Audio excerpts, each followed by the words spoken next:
up, everyone? Welcome back to BKNY Hoops. If you're new to the channel, I am your host as always, Rashid White. All right, so there was some person on Facebook that was actually accusing me. I just want to get this cleared up over here. That, yo, your channel's too Ben Simmons centric. Listen, he's on the team, all right? He's on the team. There's nothing that we can actually do right now. Moaning and groaning and everything. I get it how some people are actually angry at Ben Simmons, but if you're a Brooklyn Nets fan, why the hell do you even care what happened in Philadelphia? The past is the past. Let it go, all right?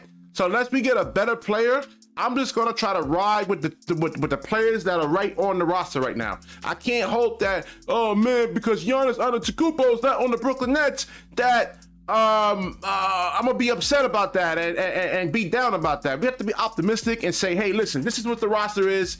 Let's just try to see what we can actually do with it. All right, but let's get into this over here, man. If the Nets want Ben Simmons to thrive, they should take him out of the starting lineup, bring him off the bench. Now, this is we're gonna go over this article, but I have a couple of reasons why they should not do that, and they're saying that bringing Ben Simmons off the bench would allow him to play with the lineups that fits his skills better. So basically, just sum this up so it doesn't get really too redundant here, that, oh, Brooklyn doesn't have the sharpshooters that it did with Joe Harris and Patty Mills and Seth Curry. Well, how the hell did that work out for us, all right? So these guys didn't actually produce at all, damn near. Joe Harris, Seth Curry, and Patty Mills. You know, and the thing is that they were really trash on defense, okay? So the thing is, you can live with giving up a couple of points with them being targeted defensively, but they can't score on the other end. That is a big problem. And then Mikal Bridges can actually shoot threes. I think Spencer Dinwiddie's going to be in the starting lineup. I mean, that was another article I was actually reading, which I'm going to try to probably put into this. Dorian Finney-Smith can hit threes. So I get what they're actually saying, but they'll be, if Ben Simmons is actually really healthy, he'll actually be mixed in with a lot of the bench players. So these guys don't know what the hell they're even talking about. So it gets into saying that the Nets have roster issues that Ben Simmons could fix by coming off the bench. Finding minutes for all those wings is going to be the Nets' biggest problem. Finney-Smith likely to be pushed out of the starting lineup by Simmons. Finney-Smith is one of the better wings in the league, and he would be starting on most teams. Bringing Simmons off the bench would allow Finney-Smith to excel in his usual starting role. All right, so what this doesn't actually tell you is that Dorian Finney-Smith is not Devin Booker, okay? He's not Giannis. He's not going to be able to in and out, cross over you, get to the rim. That's not his game, all right? He needs to actually be set up, all right? You need somebody that can actually get downhill, or even like Ben Simmons can post up smaller guards, which will actually cause help. And that should be able to take whoever's guarding Dorian Finney-Smith, so he can actually get some space and actually shoot. I don't know what's wrong with these media people over here, man. So it says the Nets, where was I? Okay. Yeah, all right. So then it says a bench role could lessen the pressure on Ben Simmons. He's getting paid, how much this year? $35 million to have him come off the bench. And he's a three-time All-Star, okay? A three-time All-Star. This is not some backup player that you took fresh out of college, or some G League player, and then you're saying, hey, we need you to start and actually run this team. Ben Simmons actually has experience. Like I said, and people are looking at what happened to him in Philadelphia. All right, he's not the first player that actually happened to, okay? There's other, LeBron James, Kobe Bryant in 06 had a meltdown. Thought he can actually be MVP. Wanted to go on, take over the game. I mean, that was a mistake. Was it like LeBron James in 2010? Jokic got manhandled by Dwight Howard and JaVale McGee in the bubble, okay? So Michael Jordan couldn't get past the first round for years. Had to go and put on some muscle. It's getting thrown around a lot. All right, so this is like a learning. You got Steph Curry. Had to get better. A lot of these players don't just come out of the gates. Just there's a lot to learn when it actually comes to basketball over here. All right, so it says Simmons has opened about the mental health struggles that he faced. He told the Sydney Morning Herald that he got into a really dark place towards the end of his Sixers tenure. And the Athletic Shams Sharania reported last year that Simmons' mental health was creating stress that could be a trigger point for his back issues. Who said that? Ben said that, or Shams Sharania said that?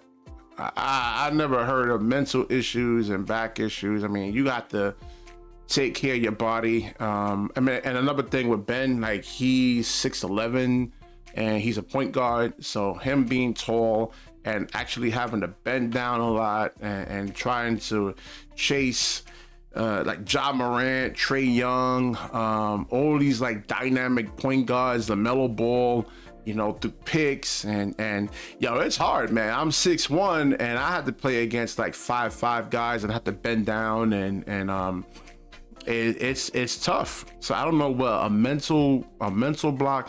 Hey, listen, I mean, I'm all for learning new things. I'm not gonna just say, hey, that's BS right there. But Simmons could be one of the best 6 men in the league.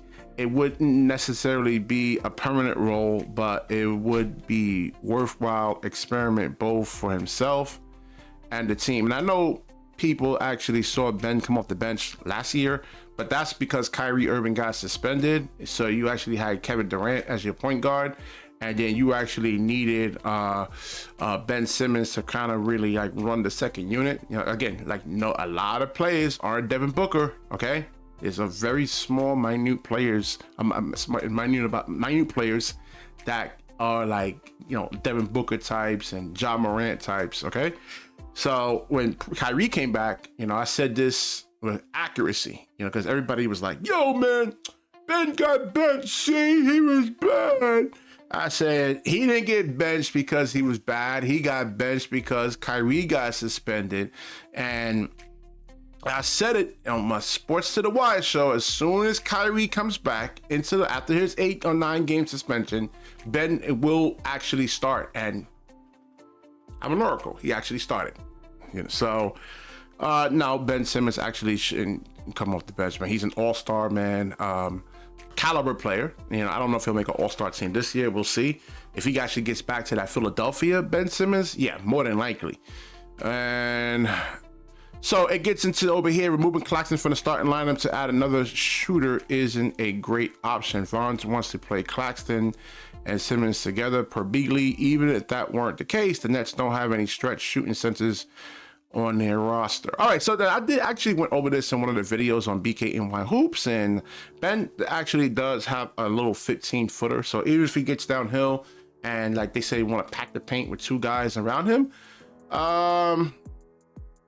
he can actually hit like a little 15-footer. Then he can post up. He has a little hook shot where Claxton actually doesn't have that. But Claxton, listen, they already have the analytics on those two. They actually play well together, man. Claxton just don't just sit there like, yo, give me the ball, man, give me the ball. He don't do that. He moves around. He moves. He doesn't. He's not like a Dwight Howard. I know people were looking at it was Dwight Howard he wanted to be the guy. You know, he didn't want to play without the basketball. He wanted to play, like he wanted the offense to run through him at times, where Claxton actually knows his role and he's more than willing to, you know, be a lob threat and you know, set some screens and dive to the rim. And we'll see what other offensive versatility that Nick Claxton can actually give us. Hopefully like a little small glimpse. All right, so did it actually go back? All right, so no, Ben Simmons actually should not be coming off the bench. I mean, he's one of the best players on the team. He's making $35 million. And I don't want to hear nothing about pressure or anything like that, man. You know, he's getting paid a large chunk of money, you know, and he's going to actually have to really live up to that. All right, especially for his reputation. He's 27 years old and he has probably maybe 2 more good contracts into him. I mean, because he doesn't really, like I said, he can actually play in the half court where he could post up smaller guards. I mean, he's strong.